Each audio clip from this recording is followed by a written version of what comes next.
Annyeong everyone! It's been a while since I posted the last video. So ngayon is samahan nyo kami, kakain kami sa isang barbecue restaurant dito sa Calgary. And after namin kumain ng dinner, meron tayong sasagutin na question doon sa isa sa mga comments din sa TikTok account natin.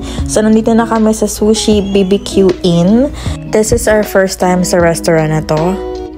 And naupo na rin kami. Sobrang high-tech na talaga ngayon, no? Kasi even how you order, you can do it on your phone na din. So magbibigay silang piece of paper and then may QR code doon and doon ka mag-order.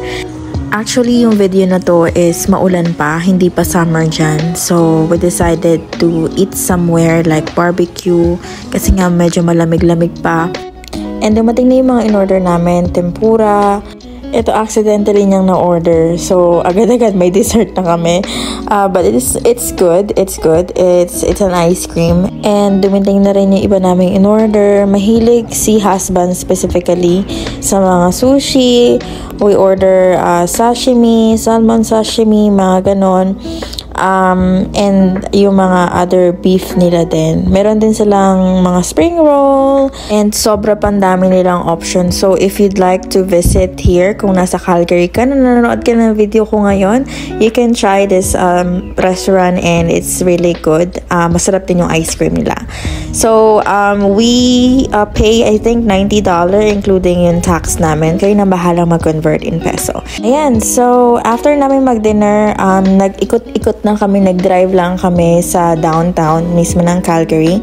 And answer na natin yung question ni C. Belsky. Saan po kayo nag-apply? May hiring pa po ba? From Calgary po. Thanks po. Marami kang website na pwedeng pag-applyan ng work sa Calgary, like yung Indeed.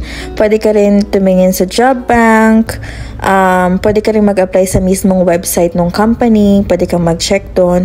But for me, nakuha ko both of my job, yung part-time and yung full-time ko, both sa Indeed. Iba-iba din yung wait time. May iba, maagang natatawagan. May iba naman, almost 4 months, 5 months bago natawagan. So for me, natawagan ako after a month, full-time and sa part-time ko. So wag kang mag-alala kung hindi ka pa natatawagan. Chill ka lang.